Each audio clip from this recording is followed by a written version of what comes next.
झारखंड के पूर्व शिक्षा मंत्री बंधु तिर्की एक बार फिर आदिवासियों को एक मंच पर लाने की तैयारी कर रहे हैं। उन्होंने आगामी 4 फरवरी 2024 को आदिवासी एकता महारैली का ऐलान किया है।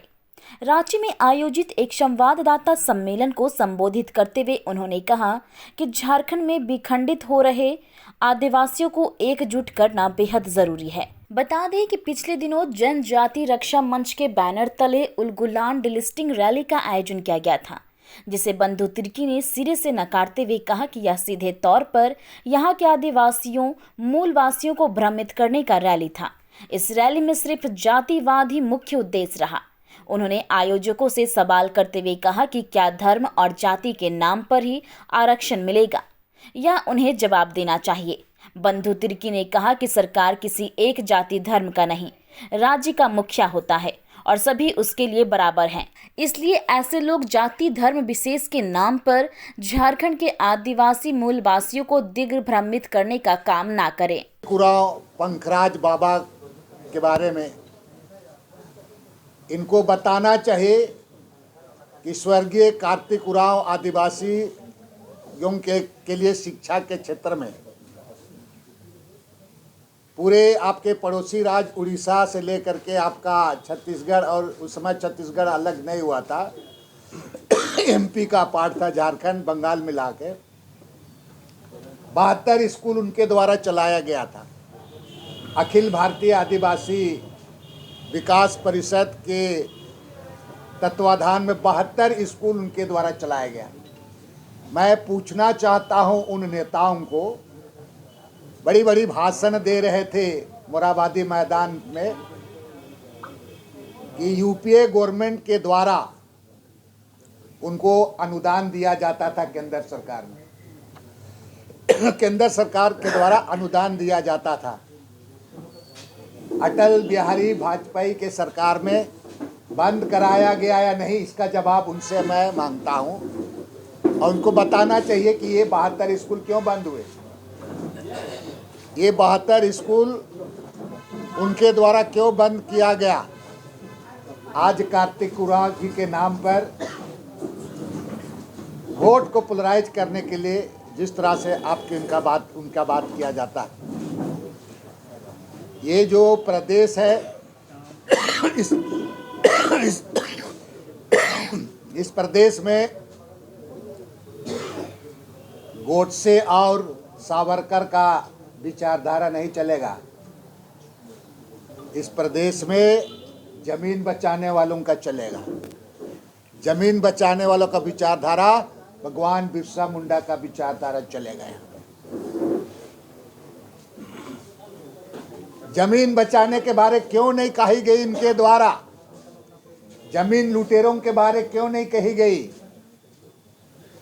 जमीन का जो माननीय न्यायपालिका के आदेश के मुताबिक जमीन वापसी की बात क्यों नहीं कहेगी। आप कहेंगे कि आपकी सरकार है, ये है। भाई, आपको इस बात को तो उठाना चाहिए था, आपको सरकार को ऐना दिखाना चाहिए था, मांग करना चाहिए। जमीन की बात क्यों नहीं की।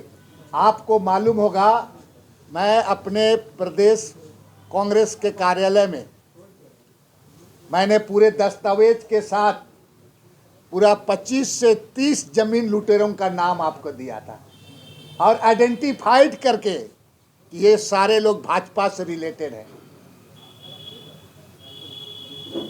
आज डेमोग्राफी की बात करते हैं, चडरी का हालात क्या है, राजधानी की बात कहेंगे तो करमटोली का हालत क्या है, हतमा का हालात क्या है, हेसल का हालात क्या है, हेहल का हालात क्या है, पुरनकी रांची का हालात क्या है, बनहोरा से लेकर के, बनहोरा तो खैर उसको भी सेंधमारी शुरू कर दिया है, थोड़ा बहुत हम लोग तो रोकते हैं तो सेंधमारी किया है। कमरे का हालात क्या है, तिलता का, पूरा डेमोग्राफी तो कर दी। आप डेमोग्राफी को पाकुड़ और जमताड़ा की बात करते हो, पूरा डेमोग्राफी किसने क्या किया है में हो करके भी फॉरेस्ट राइट कानून का आपका पूरा उसको आपका पूरा एक कटौती कर दिया गया। पूरा ट्राइबल सब प्लान के बारे, ट्राइबल सब प्लान का पैसा केंद्र सरकार के द्वारा कटौती कर दिया गया। दूसरा महत्वपूर्ण बात मैं कहूँगा कि बार बार इनके द्वारा कहा जाता है कि 80% 90% मतांतरित लोग खिले लिया पूरा बोलता है। क्या इस देश में संविधान से देश चलता है ना? कोई भी नियुक्ति, आप सारे लोग माननीय पत्रकार लोग काफ़ी हाईली क्वालिफाइड लोग हैं, बताओ कहीं पर नियुक्ति धर्म के आधार पर होता है क्या? ये बात को बतानी चाहिए। अगर आप 80% 90% नौकरी की बात कर रहे हैं तो आप बताएं, केंद्र में आपकी सरकार है, जांच कराए और सबको भगाए, यहाँ से हटाइए पूरा। इसमें किसने रुका है आपको?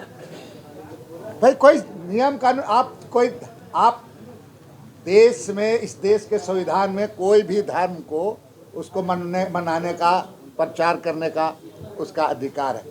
लेकिन आप बार बार लोगों को दिग्भ्रमित करते हैं कि 80% 90% यहाँ का माने मतांतरित लोग, जो लोग धर्म परिवर्तन किए हैं वही लोग नौकरी ले लिया कहते हैं। तो क्या धर्म के आधार पर नौकरी होता है क्या? धर्म के आधार पर नौकरी होता है? इसको यहाँ पर इसको समझना चाहिए, यहाँ पर बताना चाहिए इन लोगों को। सिर्फ और सिर्फ दिग्भ्रमित करने का काम करते हैं, लोगों को बरगलाने का काम करते हैं। और साथ साथ में करिया मुंडा जी 8 बार सांसद रह चुके हैं और आपका उपसभापति भी रह चुके हैं, मंत्री रह चुके हैं। माननीय करिया मुंडा जी, राज्य की जनता ने आपको उतना शिखर पर पहुंचाया, आप एक भी कुछ काम किए होंगे तो बता दीजिए तो सही। एक भी काम किए हैं तो आप बता दें। सिर्फ यहाँ पर एक पूरा का पूरा प्रयास, एक चीज जान लीजिए कि 32 तरह का आदिवासी होता है और उसमें से 32 तरह का आदिवासी में भी हम लोग इतना फूट है। अरे ही फूट होने के चलते हमारा आरक्षण, जो हमारा परसेंटेज धीरे धीरे कम होते जा रहे हैं। अभी फिर इसी तरह की बात चलेगा तो स्वाभाविक है कि आरक्षण में हमारा जो हिस्सेदारी है वो स्वतः कम हो जाएगा। हम 4% 5% की बात करेंगे, फिर हम परसेंटेज कम हो जाएंगे, तो उसी आधार पर हमारा हिस्सा बनेगा। तो ये एक तरफ से समझ लीजिए कि यहाँ पर ये आरएसएस संघ वाले लोगों का ये फार्मूला चलाना चाहते हैं। लेकिन मैं कहना चाहूँगा, हम लोग यहाँ भी है, प्रदेश में भी लोग ऐसे आदिवासी लोग हैं कि इनकी जो नीयत है, ये नीयत यहाँ पर चलने नहीं दिया जाएगा। बाकी आप बात करते हो कई एक तरह का मन से, 341 धारा का बात करते हो, 342 धारा का। आप 342 धारा पढ़े हो तो सही तरीके से बताओ तो सही तरीके से बताओ। और मतांतरित का बात करते हो तो भाई आप जितने धर्मांतरण, जो धर्म अलग अलग मान रहे हैं, सबका डिलिस्टिंग भी होना चाहिए। बहुत लोग आप उसको कहते हैं कि सरना सनातन एक कहते हैं और उसको आप उसी को आप कहते हैं कि भाई नहीं, ये हमारा हिंदू धर्म की तरह क्या कहते हैं। तो इस तरह की बात करा करके आप अभी बहुत सारे लोग अपने इच्छा अनुसार अलग अलग धर्म को मानते हैं। बहुत जो धर्म उसको मानते हैं वो बिल्कुल अगर कहेंगे तो सरना धर्म से बिल्कुल अलग हो गए, अपना धर्म मानते हैं, कई तरह का अलग अलग धर्म मानते हैं आपका। तो उन लोगों को भी, सभी लोगों को डिलिस्टिंग करिए।